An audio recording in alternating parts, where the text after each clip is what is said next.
home care workers, a Supreme Court case, and the first ever work history with our special guest, Mary Holland. Today on Good Work.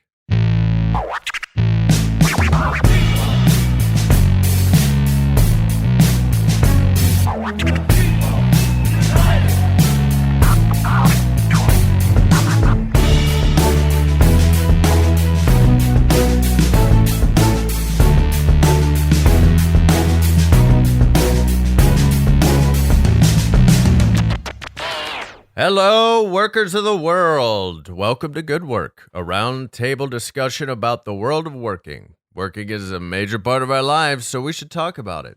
I'm James Mastriani. I'm Matt Newell. And I'm Jake Lloyd-Bacon, and we are not educators or professionals of really anything. We're educators. Yeah, what are you talking about? I teach improv comedy. But also, I think people are learning stuff. We're not. You're right. We're not trained. We're not educators. Fair. That's the asterisk. Yeah, that's the asterisk. We are not trained. We're not qualified. Yes. Yeah. That's definitely. We're not You know what we are? We are educators who are teaching while we're learning. We're like teaching what we're learning. We're learning. It's like learning to read while you write a book. Yeah. And then writing a book about reading. Yeah, then writing about reading. And then reading that book while you ride a bike. Yeah. Yeah. So there you have it. This is a show where Good luck we making sense of that. Audience. Take it away, Jake. about news and stuff. Before we get into the news, I had a thing I wanted to do and I didn't pull it up ahead of time. So now I'm vamping. I want to follow up our friend Cheryl Jones, who was on an episode Cheryl. talking all about her plight as a worker of the Academy Museum here in Los Angeles and their union efforts. She posted in our Discord, by the way, get in the Discord if you're not there. It's at goodworkpod.com. Click the Discord link. She says, an update on our Academy Museum union, heading into our first contract negotiation meeting. And then she followed up and she said, it went well. They tried to intimidate us by having all of our managers and directors on their committee, which is really interesting. A couple of our people got nervous about that, but I reminded them that they had nothing on us and that we were stronger than they were. Good job, Cheryl. Our union rep gave their attorney our first set of proposals, which were largely just basic groundwork items, which were things like recognition of the union, orientation of new hires about the union, deduction of dues from paychecks, seniority guidelines for museum department classifications, job posting guidelines, all of that stuff. Nothing financial yet. But they went off to caucus and decided that they weren't going to be able to come back with any approvals or counters in a reasonable time, like within the confines of the meeting. Right. So they just dismissed everybody and everybody went home. She says, I know for sure that we angered quite a few of them with our final proposal, and I'm enjoying that fact. The one they definitely didn't like had to do with health and safety and bringing them into compliance with the new state law about allowing employees to sit while working, which was a big deal for them because it was like they were all about the appearance of the of the museum. But if you remember, Cheryl was like, she was on her feet and standing in one spot for however many hours at a time. Yeah, and nothing helps the appearance of a museum than an older woman almost falling over and struggling to stay on her fucking feet. You know what? Sure. Anyone. Doesn't have to, just a person falling for sure, over. For sure. I don't think it's I don't think that chair is going to take away from the fucking crazy light show you have in that one. It's also like video. It's not you walking in and looking at one painting. It's like these art installations. These companies, they like we've invented or we've continued to make up these weird ideas about decorum and professionalism and the aesthetics of that and what that looks like. At what cost? And it's all fucking made up. Like, who cares? Right. Who cares? Right. It's arbitrary. It's all arbitrary. Totally arbitrary. Yeah. What if it was like a museum has to have a chair in every room? Like we just said it like that, and now it becomes. We made it up the first time. Yeah, exactly. And now we just made up a new one. A museum must never have anyone standing. That's rude. Just say shit like that. I'm just imagining you're this like museum like teacher of curators, and they're all just sitting there taking notes as they're yes, a chair. Yeah. Yes. Well, good for. When was that? When did you send that out? That was just this morning. Oh, or wow. I think the meeting might have been yesterday, and then I followed up asking for more info this That's morning. awesome. Well, good I luck. hope that they I hope that they buckle under the pressure. get all that they deserve. Yeah, absolutely. Meaning they, as in the union. Yes. Yeah. And also, yeah. I hope they get what the fuck they deserve. Yeah, too. for sure. Well put. I also love that, like, I love that Cheryl admitted that it felt good for her to, like, Know that they were irritated. yeah, and feel that Yeah. antagonism against, Like somebody who has more squirm. power than you is so Because fucking Especially, cathartic. yeah, because it is, exactly. There's a super amount of catharsis there. But Yeah. also there's just like, it's like good versus evil. It's like Yeah. the capitalists who just Yeah. like legitimately don't care about people being upset that now they might have to pretend or they might have to pay the penalty for not caring about people. It's like, Totally. yeah, it's justice. Feels Yeah. like it's justice. Now we'll see where it goes. Yeah. Of course. But well, again, good on you, Cheryl. Go get Good 'em, on you, Cheryl. Cheryl. Our first story, real quick, this week comes from the chief. Of course, home care workers file federal complaint against New York Departments of Labor and Health. Home health care aides who have been pushing for years to end 24-hour shifts, which is I'm already irritated. Insane. Are now appealing to the federal Is that on government Earth? for help. It's New York. On Earth, right? New It's not York- like on Jupiter where they have like 56-hour days. Nope, or New York something? Earth. Okay. Yep. Okay. Yeah. Great. I'm pretty sure. I mean, I'm 24-hour from- shifts, full day. I'm from there. Pretty sure it was Earth. Yeah.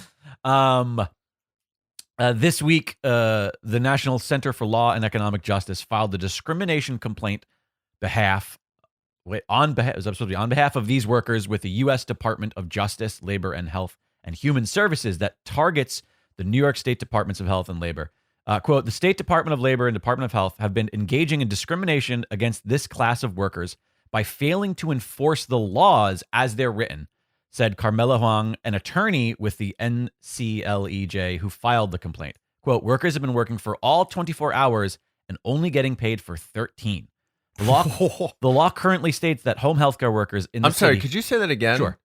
Working all 24 hours of a shift and getting paid for 13 of them. Oh my God. Yes, getting paid. Working 13 hours is too long. I don't Working disagree.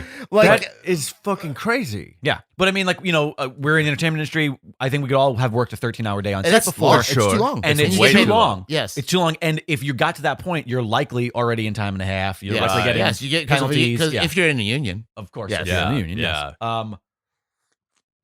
Excuse me here, a little coffee break. I thought, What the fuck's going on here, Jake? You did it right into the mic. there's gonna be more of Don't that. you, Jake, don't you dare edit that out. Can I when say? you- I when won't. you- But when you also, do this episode. because when I realized that you guys were like, all right, I have nothing more to add to that, and I was sipping, I thought, well, I should make sure that they hear that I'm sipping so they know that I'm not just quiet for no reason. That's really funny. Listen, I'm a professional. I've been That's doing this a very so long time. funny. that was hilarious. I moved my sip toward the microphone for, yeah. You know, I'm going to do it again. Like because I we're didn't get wearing enough coffee. headphones. Because we're wearing headphones, it Sound like a felt fucking like Folgers somebody. commercial. Yeah, it did. It sounded like you were doing it right behind my ear. Sipping the coffee from your ear canal. Yeah. Nice job. Well, Yep, good work. that's insane. Yeah. For I mean, That's just so to be fucked on up. a 24-hour shift. So fucked up. begin It's with. dangerous. What is this? So- The Industrial Revolution? This is insane. The law currently states that home healthcare workers in the city can work 24-hour shifts while being paid for only 13 because workers are entitled by law to 5 hours of uninterrupted sleep time and several more hours of rest and eating time during their 24-hour shifts. If home healthcare aides have to work during those rest hours, they're supposed to be compensated for them. Compensation that workers say they rarely receive. So the idea here is that you're at home, you live with this person. Yes, you are there for a 24-hour shift, but in theory, 13 of that is you're actually on the clock. I get it. Yeah. But Like- that's not what's happening. It's like firefighters. Exactly. They're But like it's on- yeah. yeah. But the difference here, of course, is that that's not what's happening. They're not getting those. What is that? 11 hour. Quick math. 11 hours. They're not getting that 11 hours actually off. They are having to work the Right, full 24 right, sometimes yeah. without getting to sleep, to eat, to do all the things that you do. What? Oh man, that's. If you're clocked in, you should be getting paid. I don't care. Like, Yeah. no matter what. I mean, you need And, sleep. You know, there's of course everything. You can trace everything down to some sort of systemic racism here. Of course, the workers federal complaint does allege that New York State's Department of Labor and Health have discriminated against workers based on their race and national origin by not ensuring that agencies which employ home health aides compensate their workers for all hours that they work. In New York specifically, 81% of home health care aides are people of color, while 67% of them are immigrants. So it's a matter of like, if this was a, completely white workforce from wherever, then this wouldn't be a problem. Right. The labor boards would be on top of this. Yes, But it's For sure. It's always easy to overlook For sure. because fucking because why do we care about them? They're illegal immigrants. They're the least protected. They're they're and that's why that's why it is systemic, right? It's like that's pretty fucked up. Yeah. And so there's tons of protests, tons of organizing. It's there's a lot to the story, but for the sake of just not reading the whole article, if you see these people, mostly women of color, on the streets of New York, with their signs about suffering their 24-hour workdays, be on their side. Yeah. It's a Title VI complaint is what it's called. And they're literally like striking and rallying. So good for them. Good for them. Absolutely. Well, speaking of union busting fuckers. Is it This Week in the Bucks? This week in the Starbucks news. This is from Reuters. Starbucks is sued for accusing unionized workers of assault and kidnapping. They're fucking crazy. I'm going to tell you this before I get into this. Make no mistake. Starbucks is as bad as Walmart and Amazon. They fucking suck. The company, for sure. The company is atrocious. is atrocious, and they have this fucking like this is a coffee shop, and they have this like we give benefits. It's from liberal Seattle. I know they got this image of that they're. We sell Jason Mraz CDs right at the counter. How could we be bad? It's like the same thing if people think because, there's a lot of left-leaning people in LA that like Hollywood is liberal. And it's like the industry of Hollywood is liberal? Are you fucking crazy? Machine. Yes. So Starbucks Corp was sued on Monday by 8 employees at a unionized South Carolina store who said the company falsely accused them of criminal conduct after they demanded a raise from their manager. The workers filed a lawsuit in South Carolina State Court against Starbucks and the manager at the store in Anderson, a few miles from Clemson University. They claimed the manager urged police to charge them with assault and kidnapping after the workers pressed her for a raise in August. So they said, hey, we think we need a raise. Okay, I'll be right back. Hi, 911. I've been kidnapped. It's like, what the fuck? What a leap. Yeah. So Starbucks is claiming. Wait, I'm tied up in a loop. So they're suing Starbucks, these employees, because yes. the manager there accused them of kidnap and assault when they asked for a raise. And this particular store had voted to unionize 18-0 in June. So this was in August. So this is the equivalent. You're my boss. And I say, hey, James, I've been working here for quite a while, and you said last year that we were gonna have a yearly, evaluation. I was gonna get that raise. Never did. It's time for my raise. And you say, oh my God, I can't believe you're assaulting me right now. Oh my God, you're kidnapping me. I've been kidnapped. Then you go, all right, I'm gonna sue you. Yeah. That's crazy. So this is exactly what happened. Well, first let's get to a statement. This is from the company. No Starbucks. All right. What's his voice? Are you Howard? I'm going to be Howard now. Okay, great. No Starbucks partner has been or will be disciplined for supporting or engaging in lawful union activity. But interest in a union does not exempt partners from following policy and procedures that apply to all partners. End quote. I'm going to go eat my own asshole. Anyway, that's what he sounds like. So that was a statement from them. It's weird for them to put that last part in there in the statement. But I said end quote, so I can't be sued. According to the complaint, the Anderson workers on August 1st presented the manager with a letter calling for a raise. She then called the Starbucks district manager and falsely claimed the workers were preventing her from leaving the store. Hilarious. So that's right, exactly. Yeah. So they're saying that's fucking because she felt attacked. She's like a white woman, like 100%. walking her dog, with a black bird photographer. Remember that fucking story? Yeah. Oh, that's a lot. They made that into like the what is it called? Goodness. The bird. Yeah. It had some it's- nickname, but it was like you can't falsely No, you it's can't use absurd. 911 as a That is absolutely absurd. I could only imagine the other sorts of things that people could be like, hey, I need a raise. Hi, 911. Yeah, my employee, I'm pretty sure they were at the insurrection on January 6th. Like, what other sort of Right. things do you Yes, falsely yeah, accuse your Yeah, employee? that's really funny. That's really funny. Yeah. Hey, yeah, 911. I have a hot lead on. I think I finally figured out who did 9/11. Yeah. My employee, he wants a raise. Hi, one of my employees killed Bob Saget. Yeah. Really? Yeah, he just pushed him right over. He pushed him He over. admitted to it. So yeah, there's no. I mean, I'm never gonna run out of a fucking Starbucks. No, this is every It's single awesome. These are only the articles I have It's to do. it's Right. awesome. I think it really is like a like stamped moment in time that Where it is. in history it's going to be like Starbucks is going to be connected to like, you know, bad burnt coffee and the labor movement reawakening. Yeah. Do you think if every Starbucks in the nation unionizes, the product will get any better? Yeah, You 100%. You really think it would? I actually don't know. Okay. I I'm was just thinking joking. like, I mean, it would taste better knowing that like everybody that worked there had. It would be- yeah. it would be morally.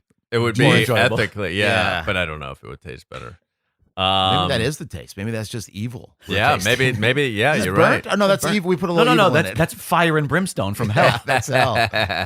Well, that was Starbucks news this week, guys. I love it. Well, while we're talking about unions and such, and you know, we are in the midst here of huge reawakening, like I said, of the labor movement. Strikes, etc., are happening all the time. You know, we've got the railway strike, which looks like it's still on.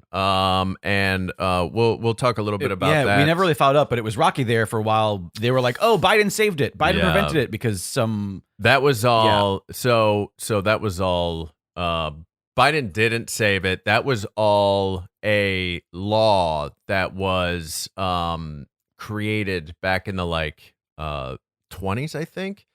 That basically The 1920s. the 1920s. Oh shit! Oh my That fucking- god! That fucking that just blew my mind. Yeah. That we're in the 20s Yep. right now.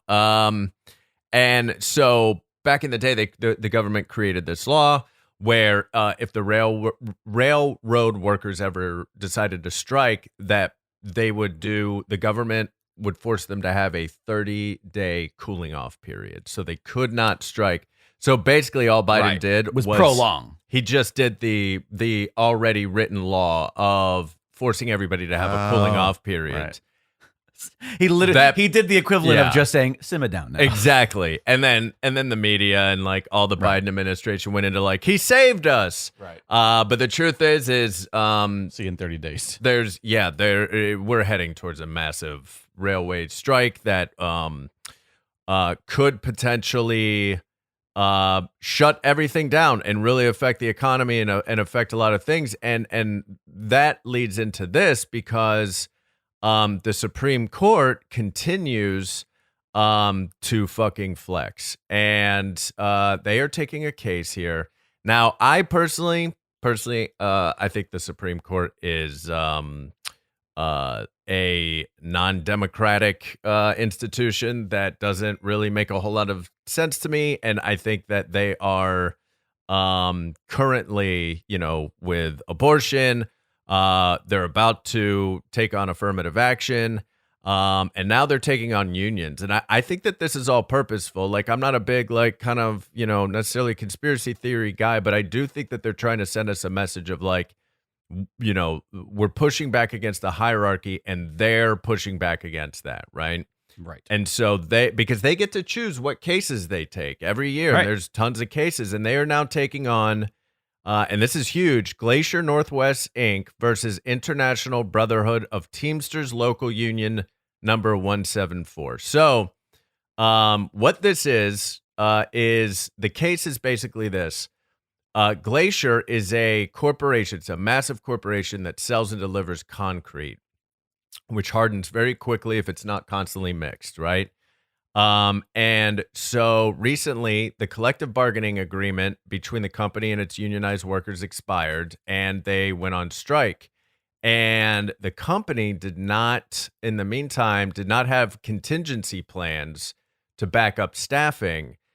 So because of that, they had to dispose of a ton of cement. The company lost a bunch of money because its workers went on strike. They knew the workers were going on strike. They had to get rid of the cement. Correct, because nobody was there to continue to turn the cement. And so they own the means of production, and that's their fucking production, and like that's what. And so basically the union, by going on strike, destroyed, not on purpose. I mean, if there's nobody there to do the thing that everybody needs, then And so now Glacier is suing the union for back payment to pay back the cement, and it's going all the way to the Supreme Court. And if the Supreme Court takes Glacier's side, then the implications there is anytime anybody strikes, the employer class can sue the employee for class loss of goods, loss of money, loss of profit. No. It is like nobody's talking about this. This is a huge fucking case. And there's a reason that they're taking these cases. They're deciding to go after women. They're deciding to go after workers and people of color with affirmative action. Yeah. Like this is scary shit. So keep an eye out on that. It's again, I'll tell you the case. It's Glacier Northwest versus the International Brotherhood of Teamsters, Local 174.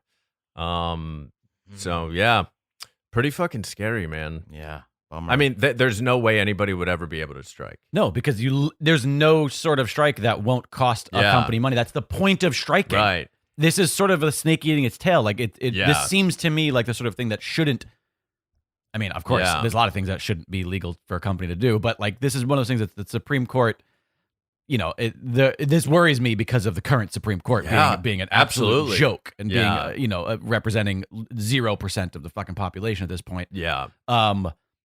I could see them siding with Glacier, and that is terrifying. And if they do, I mean, like, what does that mean? I mean, basically, it's being able to still call yourself a democracy because you're technically not making striking illegal. Right. You could still legally strike. You're guaranteeing punishment for it. Yeah, but then you're going to get your ass sued for. It's so Oh boy. Well, super scary. Great way to jump into the break. We live in hell. Oh, man. We'll be right back. Advertisements. This episode of Good Work is brought to you in part by The Chief, a New York City-based newspaper focused on municipal government, civil servants, and the important issues affecting New York State and federal employees. Visit thechiefleader.com, where you can subscribe for as little as $2.75 a month.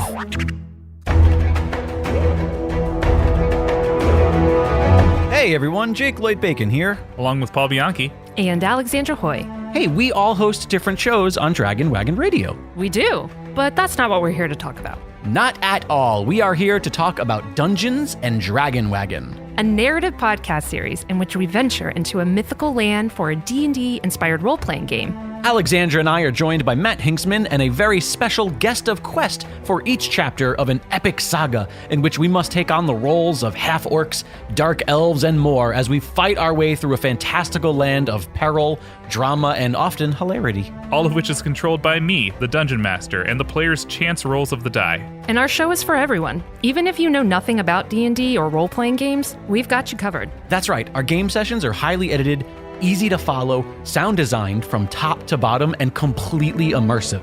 Yeah, our episodes sound more like a well-produced radio drama than an RPG show. So what are you waiting for? Join the adventure on Dungeons and Dragon Wagon at dndwpod.com or wherever you find great podcasts.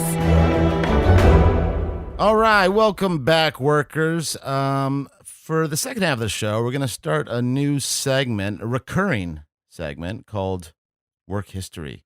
We're going to have like a little music thing for that? I can make one if you want. All All right, wait, say it Yeah. again. Say it again so I can make it. Okay. Do it again. Really own work history. Work History. Boom. There we All go. right. That was We'll just have a that, little- you didn't hear it now, but Oh, what a great sting. I it heard was it. so good. though. Yeah. Yeah, it was really good. We'll do it in post. Yep. So in Work History, we're going to get some fun people, some of our friends, comedians, actors, just cool people in general to talk about their past jobs. And our first guest is a very, very funny lady. A tough get, too. A tough get. Real tough get. Tough get. She is a Because she lives in the mountains. She lives in the mountains. We had to trap her in a net. Lure her here. She's a actor and a comedian, an improviser, a writer, my wife. This you know her from Veep and Happiest Season. It is Miss Mary Holland. Hi. Hi, Mary. Hi, Mary. Hello. Hey, let me out of this net. What am I, Sandra Bullock? Oh boy. So hey, how's it going? Hi. Good. It's so nice to be here. I'm excited to be on the show. I'm a fan. Oh, you hear that? Yeah, very Hear nice. that? Yeah, I like that. So yeah, we're just gonna talk about some past jobs. Anything Okay. You printed your resume, right? Yeah, You're supposed to. we have your resume here. Yeah. I emailed that far and wide. Archery? What'd you say? Archery, special skills. Archery. Yeah. I think that actually is on my acting resume. I think it's a mine too. I think everyone would say because Here, everybody can figure it out. here at the bottom it I says can figure out archery. it says a darn good whistler. That's a Darn weird. good. Yeah. A weird way to darn put good that. whistler. Not weird way to not park that. great, but a darn good one. Darn good one. So, what is? Do you have a specific job you want to talk about? I know you've had some pretty fun, bizarre jobs in your past. Well, I stitched together a living from all kinds of jobs through most of my 20s. So my first ever job was I was a photography wench at Medieval Times. Amazing. And that was when I was 19, and it was very exciting. But I actually netted nothing, and in fact, I lost a lot of money because What? the town I was living in. You had to buy the horses food. No, James, the squires do that. Oh, I was okay. a photography wench. Okay. Well, she spends most of her hours trying to explain to these people what photography was. Yeah. Exactly. That's half the job, and it's a lot of work. But the location of Medieval Times, it was 50 miles from the town I was going to college in and where I was living. So I would drive 100 miles round trip to Holy shit. Oh just my gosh. for the pleasure, for the honor To work at Medieval. of working at Medieval Times. Which one? Do you mind me asking? What area? Schaumburg, Illinois. Oh, because I feel like depending on which Medieval Times you work at around the country, the clientele is slightly different. Right. Yeah, that's a great point. I didn't pay much attention to the clientele. I was so immersed in the world. I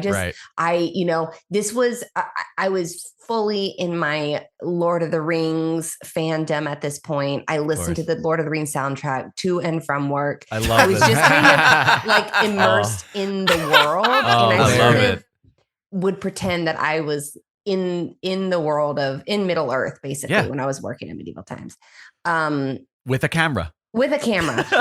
They didn't let me operate the camera much. My main job was Wait. My main job was we would as people came in, we would take pictures of them in front of this backdrop. They would have to hold up their table numbers, and then as the show was starting, all of the people in the photography department would go scurry to this little lab, and we would print out packets of these pictures. So in a packet, you get like a souvenir, like a picture frame or whatever, and then a keychain with a small picture in it. And these were the packets. Right. And we would get them, we'd get a stack of them, and we would go section by section because they all held up their table number, and we would try to sell these packets to the customers. So that was mainly my job, was trying to sell these packets during the show. Did the photography department interact with like the stunt people or the you know what I mean? Did you guys, or was it like, oh, you don't look at them? Yeah, there was a hierarchy for sure. The knights were the stars of the show, as you can imagine. Of course. But then the real head honcho was the Lord Chancellor, and he was the MC of the evening, and he was also in charge of casting. He ran the show. And so it was never the kind of thing where it's like, don't look at each other, don't hang out. But I just never crossed paths with the knights, really. Right. It sounds like real medieval times. Yeah. Like you sound like it does. Exactly. I only crossed paths with like the gift shop people who worked there, or the That's servers. funny. We would see them, but the servers were the most. I would say in the hierarchy, they were well above where I was, because they. Made So were you mostly a salesman then? Like, were you the one interacting with the customer to try to get them to buy the packets that you printed out? Exactly. But even then, they're trying to watch the show, and we're like coming up to them. I remember those. It wasn't after the show was over on the way out. No, I had a little flashlight, just like they did in medieval times, and of course, I would shine the light on the picture, and it was always a terrible picture. It was like their heads were barely in the frame, and then they were just inexplicably holding up their table number. Like, it's not a picture anybody's going to want as a keepsake. Also, and it was probably really expensive too. It was $20 for these packets. You could fix. If you just took two pictures, one where they're holding the table up so that you can find them, and then one where they put the table down and they just look normal, you could still tell what table was what group. Exactly. No, and sell a better photo. The name of the game at medieval times was efficiency, and so we just really efficiency. Just get them in, get them out. Exactly, churn them and burn them. Yep. I have a quick question for you, Mary. I don't know if you've been following or not, because and we've talked about it here on the show, but there's actually been maybe 2 or 3, I think, medieval times unions. Yeah. Medieval times unionizing, and so I guess one question I had is like, did that kind of like come on your radar a little bit? Did you clock that when you saw it? And if you did it make you think of any of the working conditions that you had back then? Well, I did clock that. I think it's wonderful news. In reflecting on the working conditions, I mean, I clearly was not thinking with my brain. It was a fun job. It was a fun job. Exactly. Yeah. Like you were thinking with your heart. Yeah. Again, I drove 100 miles round trip like it was, I was not the most perceptive person. I was a door guy at the Tampa Improv, and I equally drove 45 to 50 minutes every single day and pouring rain on a motorcycle because it was all I had as a thing. And it was like, I'm not making any money, but I went there because I was like, well, hey, every now and then I'll get 5 minutes of stage time. Exactly. And it's like, why is this the job I'm doing?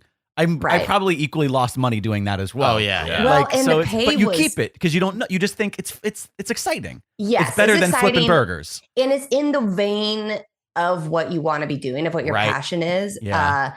And so you are willing to make sacrifices for that. But it did make me think about the pay. I got paid at that time that I worked there $6.50 an hour. Oh my God. Yeah. And then you were supposed to plan on making most of your money through commissions, through how many packets you sold. But I never sold any packets. You didn't sell ever one? I think I sold a handful maybe in the whole time I was there. But I was a terrible salesman because I would like show and be like, "You want this?" Like, I was like, "This is." I wouldn't do this. If they're only $20, how much could the commission of selling a handful have been over the course? I know. Well, I don't know, but there was a guy on our team who would walk out with wads of cash. He was so good at selling them, and I never knew what his secret cracked was. the code. Yeah. But anyway, he was just strong arming them. He was telling them they weren't that it was mandatory. Yeah. Maybe he did. Yeah. Was that your first job? That was my first ever job. Yeah. First ever job. Wow. Cool. I mean, it's a great first job. That is a good. Yeah. I loved it. I had a great time. Okay. What's worst job? Oh gosh. I mean, I think the job that maybe I was the least suited to was when I was a hostess at a fancy restaurant. That was when I was the most out of my element. How fancy? How fancy and how old were you? Pretty fancy. Like Beverly Hills, ever heard of it? Oh shit. Okay. It was when I was 22. Okay. This was my job. But I was hired to be a hostess, and this was at a place where it was very important for them to have front of house look a certain way. It's all be a about certain optics. way. Yeah, Beverly Hills optics. Yeah. Yep. Exactly. And I don't know how I even made it through the hiring process, honestly, because I've never, Because you came in on roller skates, right? What would have been worse, roller skates or roller blades? One of each. Oh, skates. one of each, one on each foot. But I was working next to models. Like these were very beautiful women, and they were all great and nice, but I really stuck out like a sore thumb, and so much so that our manager, we went through a couple general managers in my time there. I worked there for years, and one of the general managers had a meeting with all of us, and this was probably my lowest point, or it probably my worst interaction with a boss.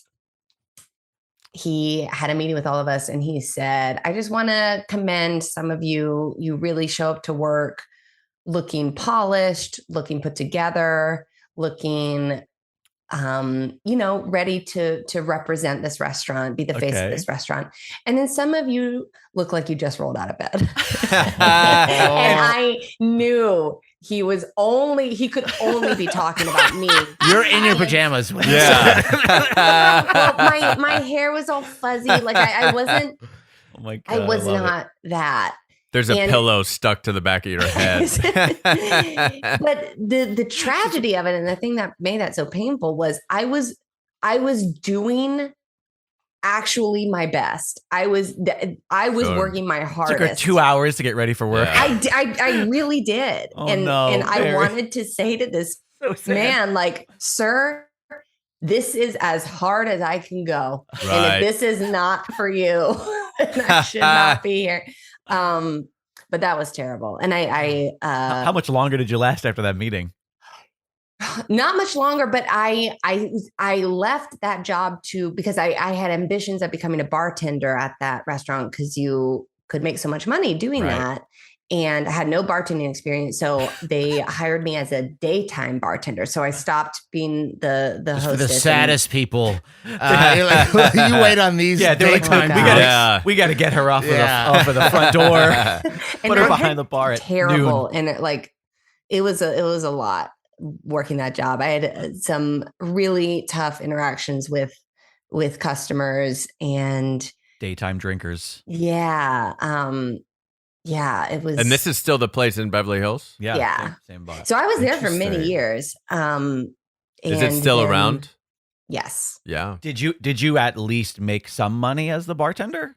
Like Nah. did it? No. No, because it was mostly like Arnold Palmer's, and I didn't make any kind of tip money. Oh, gosh, that's a But bummer. yeah, but then I worked a whole variety of, I was a dog walker, I was a dog sitter.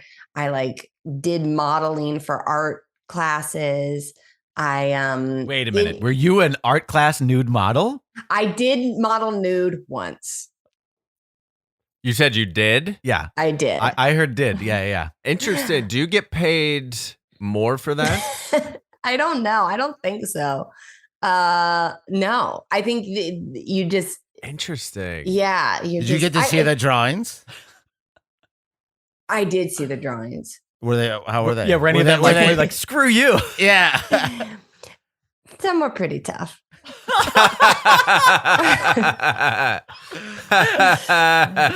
Just as the reflection on me, I was like, oh, whoa, is that It's so vulnerable. what I look That like? is. Yeah, it is vulnerable. Yeah. And it was there ever, did you, after that experience, were you like, I could do this again, and it just didn't happen? Or were you like, I'm never doing that again? No, I actually was like, I could do this again, and they did not ask me back. What was It's the weird. class? For some reason, they put her on a bar duty during the day. I don't know why. They have a bar at this school. What was the class like? What was the people? Who were the people in the class like? Like what? It like was was a it like variety. kids or like? I It mean, was not at an kids. art Kids. school. Like Kids. like younger students, or like Yeah, was it like first graders doing finger painting? yeah, Or like, there's a bunch of old men in trench coats. It was at an art school, Okay, but like- it was, it was a range of ages. It was college age to older. Yeah. I think there was like a group of maybe 15 or 20 in this class. It was a life drawing class. Okay, right. And yeah. And then I did continue. I actually made, I forgot that this is how I met this person, but I made a connection in this class where one of the artists gave me his card and said, "Hey, I am in charge of booking the models for this other artist group. We meet once a month, and it's not nude, it's like clothed, and it's 3 hours, and we'll pay you and all of that." And so I did end up doing that for many months after. I hope he didn't hand you the card during the session. Just No, I I don't have any pockets. Yeah. yeah. What is that? Is that just, what does that pay? Just to do that because you have to stay still. Yes, Like, you you do have to can't- stay still. Do you get a break? Well, You could take a break every 15-ish minutes. Okay. And- that's tough to like not, you have to get in a position that you can sit in Well, it's- for. depending on the Yeah. class, the kind of class, it's also sometimes it's like they're only 5-minute drawings, like 5-minute positions, and you switch. Or were you like, well, this is the way No, we're- I was in one pose. Wow. And I would take a break every 15 minutes, and then we take a longer break after an hour and a half. But I think I got paid $20 an hour to do that. Oh, I mean, $20 an hour. And that's a few years. I mean, that was like, Not bad. yeah, that's not bad. I guess. Yeah. Not bad. not too shabby. Sitting there naked. Of course, it was 100 Well, I miles wasn't away. naked. I was only naked that one time, Matt. Yeah, I know. Never been naked since. And I refused. Yeah, but How did you sort come of- across that gig? Was it like a Craigslist ad? I was just as an actor, I was down for anything. Yeah, Like take- I looked take up whatever you can. any kind of job I could find that would have the flexibility to let me Right. audition if I needed to. I was down to do. And so like I even tried to look into how does one become a cover model? I really want to be a model. How does one become a cover model for romance novels? Like I tried to figure out how does that- to Mary, do that. I had That's one of my. great. I am very close friends with one of the most like hardest working, most common male cover models for Really? romance novels. I could have got you in there. Oh Yeah, my Bobby, gosh, yeah. I My would've- buddy Mike Foster is like Ugh. on so many. He's this giant like Fabio looking dude, That's hilarious. and it's like 80% of his income. yeah, exactly. I What? mean, I was gosh. It's a I gig. wish I had known you back It's such then, a good Jake. gig. Oh, it's such a good Such gig a good too. gig. I asked how I could get on it, and they said just no thanks. They were like, no, we're good. Well, and I fear that probably would have been the response. If I'm not polished enough. Hey, to, you would have been on like the romantic photography wench story. That's right. Yeah. Oh my gosh, I would have loved it. But I would anything like I remember I even somebody asked if I could spend an afternoon helping to set up a gifting suite for L'Oreal Cosmetics for an indie party or something. Oh, right, like a so trade. Oh, any gotcha. kind of income I can get from any direction, I was down to do whatever. What? So these were all like small gig works. Yeah. What Yeah. was the longest like non-entertainment job? I mean, outside of mid of the times, kind of entertainment-ish, but you know what I mean. Yeah, outside it of your was dog career now. walking. Dog walking. Yeah, for sure. That was my longest gig. Where were you a dog walker? In LA, in around LA. I worked for a company where I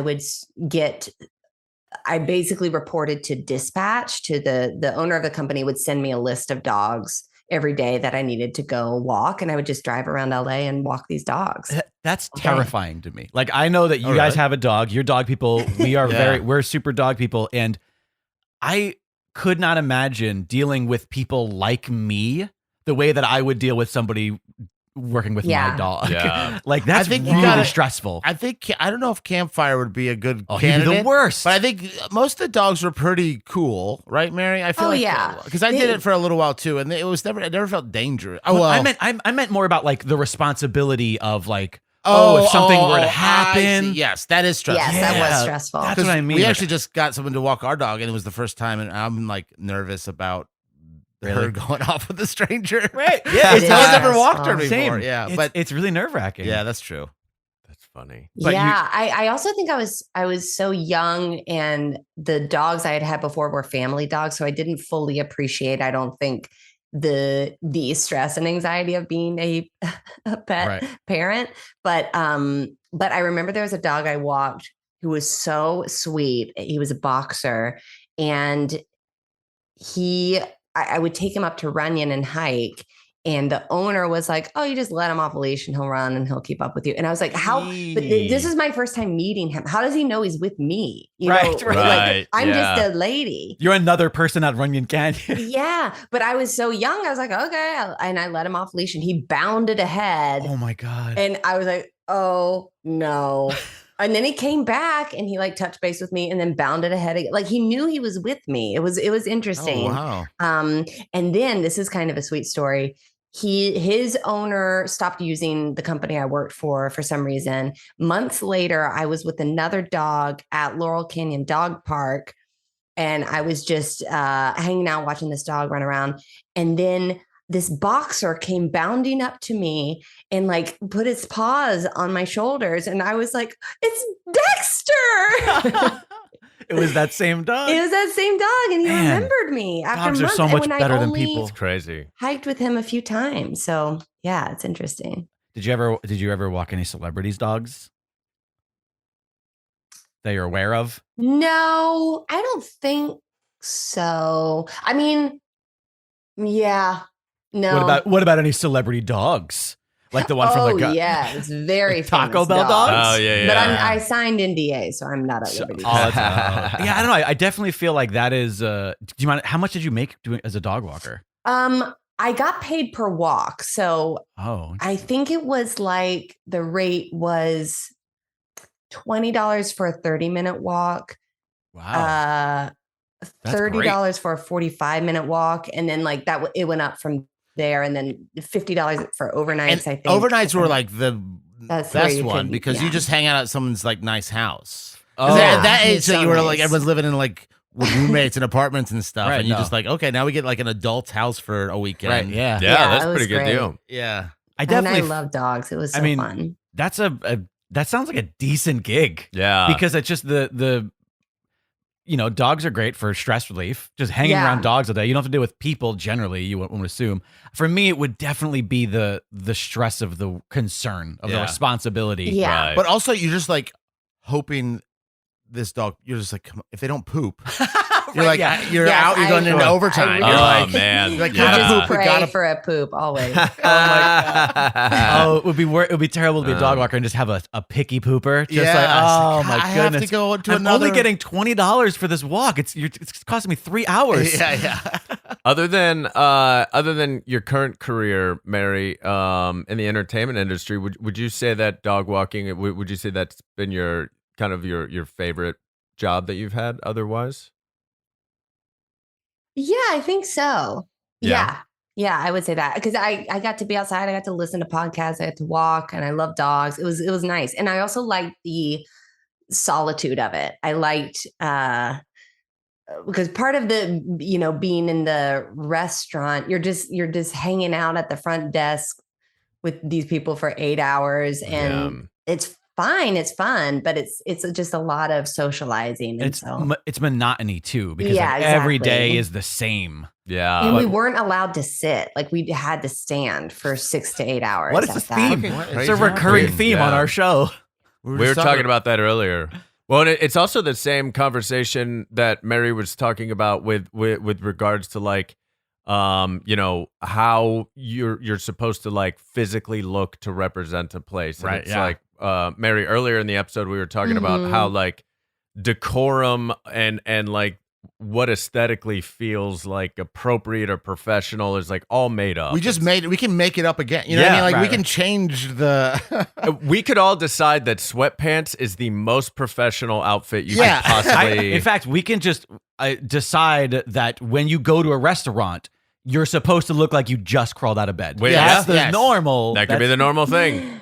And not much would be different. No, I mean, we just decide. I would love that. Yeah. I would love it. I'd fit right in wherever, because I guess I always just look like I woke up. Or as Beyonce says, I I woke up like this. She always says that. Hey. She starts it by getting your attention. Beyonce. Yes, she always. It's weird because she always does it when someone's not even engaged with her. She has to re-engage them. Yeah. What was the shortest lived job you had, do you think? I mean, I know that there's a lot of these are gigs, so some of them are probably just one time, but like actual job. Yeah. I think probably it was. Oh, I did get a job as a server at a new restaurant that was opening downtown. And that was probably my shortest lived job. That was just for a few weeks. And it was tough. Oh, yeah. Did you quit or were you fired? Let go? I think I was let go, if I remember correctly. Oh, no. What'd you do? I stole a bunch of money. Oh, my God, Mary. I just wasn't a good server. And I had gotten hired because a friend was the manager and he like sort of got me hired as a server despite me having zero experience. And so they sniffed that out pretty quickly. So it's a hard that job. favor. Hard. Was your friend the one who let you go? No, I think he had left. Oh no. I think he had quit before I got. So he hired you and then hired. just quit immediately. He was like, "Hey, come work for this company." That's terrible. I'm That's out of here. funny. Yeah. He left to go do something else. But I was so excited because it was close to where I was living at the time. And I was like, oh, this is so nice. I could just take the bus to work and it's so nice. And then it was a hard job. And the restaurant struggled and didn't make it. As most don't. Yeah. Was that the only job you were fired from or let go from? Yeah, I think so. Pretty good. I quit a few times. I Sure. quit all those jobs at Right. that other restaurant in Beverly Hills. Wait, a you don't- bunch. Generally how it works. Yeah, one or you the don't other. still work there? You work all these jobs? Oh, ha, ha. That's her reaction to I mean, the that's not usual- bad. Like, Yeah. having only been fired from one job ever. Yeah. I think so. I mean, I could be misremembering, but I'm not good. I'm not good. Period. Oh, what? I'm not It good. sounds like- I'm not a good. I think I'm good with like dog walking. I think jobs that are a little more not as don't have like a protocol or like a rigid Right.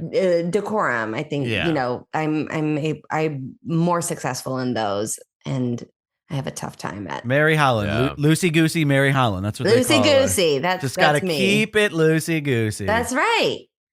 Yeah, I agree. Sometimes some of those, like, those really rigid companies and jobs, they're fucking stressful. Yeah, I don't think hard. I've had a quote real job in like 15 years because of that. It was just like, I can't clock in. What do you mean? Have you been fired from a lot of jobs, Jake? You You sound like, 'cause a I was few. like, I being know, quite a it sounds few. shocked. Being that, fired once is like, I think- I've only been fired once, I think. I think I've been fired 3 or 4 times. One of them though was like an industry gig where it was like you were fired, but not because you did something wrong, but because like the clients changed directions with a bunch of stuff. And it was like a trickle down fire where the company that I was working for got. But I think I've been fired from 3 jobs in total. Man. Which I feel like I thought was the norm. I guess it was just me. I think you're, Just kind of hard to work with. You won't quit. You better fire me. Well, Mary, this has been fantastic. So fun. I Thanks for definitely having me. I definitely feel like out of all of them, the medieval times is sort of like that's a special job. It Yeah. was That's a real special. unique. There's not a lot of them. Yeah. That's People right. who work at It was an medieval- exclusive. I mean, not a lot club. of restaurants, I I know. think, right? Is it like Yeah, 12 of them or totally. something? Yeah. And Yeah, so- and there's one if you're in the LA area. There's one in Anaheim that's a real treat. Do you go back every now and then just longingly? Yes, we went do you- back not that long ago. The 3 of us went. Me and James. Really? And Mary. Do you- Yeah. when it's you fun. go back, do you walk in with like a chip on your shoulder, like, oh yeah, I used to work at one of these. I know how this works. Like, are you kind of that person? No, I actually feel a bit jealous. I feel like I could be here. This could Like, be me, could FOMO. Well, yeah, I get FOMO. Yeah, especially because now they've adjusted the storyline of the show where there's a queen and there's, like the parts are so juicy in the show. And that was my dream, was to get to Be be in it. in the actual Oh, the yeah, story yeah. of the show. But I Love it. And actually the head honcho, I'm not sure if he's still doing it, but the one who worked in Schaumburg, who was the Lord Chancellor and he was in charge of casting, he was a terrific actor. When I went to the one in Anaheim, he was working there. He had moved out to California and was the Lord Chancellor at that location. So that was very exciting to get to see him. It's so funny to be the Lord Chancellor of a restaurant. Yeah. What do you do for a living, Lord Chancellor? Oh, where? Wow. Oh, yeah. Well, Anaheim. Mary, Anaheim. I'm a Lord Chancellor down in Anaheim. It's by the pond. Yeah. It's across from the pirate restaurant. Yeah. Well, Mary, you will always be our loosey-goosey queen of good work, if that's any Thank consolation. you. Yeah. That's a huge consolation. Thank you. Anything you want to plug before? Oh, you can watch Happiest Season on Hulu. It's the holidays are upon us. And there's also a fun buddy comedy in the world of women's arm wrestling called Golden Arm that is streaming on HBO. Nice. HBO Max Hell right yeah. now. So Amazing. go check those out. They're a lot of fun. Where are the social medias? Do you have any of those, or are you smart like your husband? I have Instagram at Mary Holland Days. Like the sauce. Like the sauce.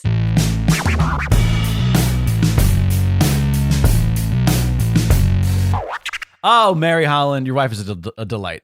Oh, she is. Absolute delight. I didn't like her that much. She knows it. She knows it. Oh, Yeah, she knows. Yeah. She's the one who stole those refrigerator doors. All righty. If you enjoyed the show, and we sure hope you did, check out goodworkpod.com for all things good work. You can find official merchandise. Snag yourself a shirt, a mug, a mask. You can find links to our personal social media, as well as a link to the Discord community, which is a real fun place to talk not just all things good work, but pop culture, news, all other stuff. It's a really great community of like 300, 400 people strong. Really fun place to be. And you can join the conversation. All of that you can find at goodworkpod.com.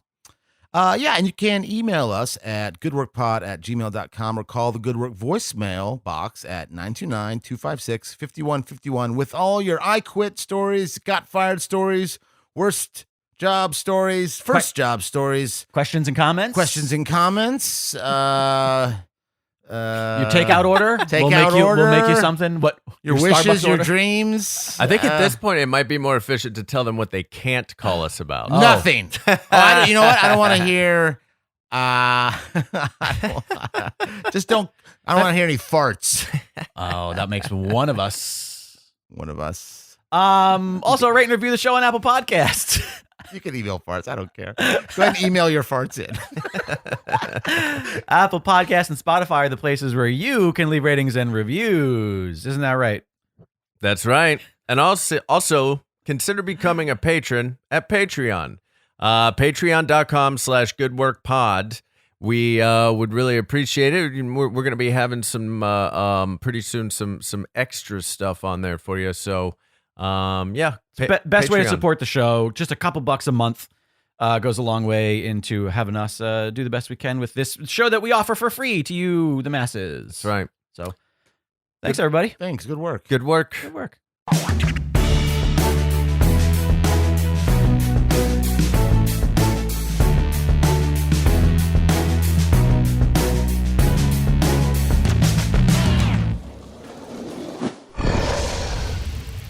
It's Dragon Wagon.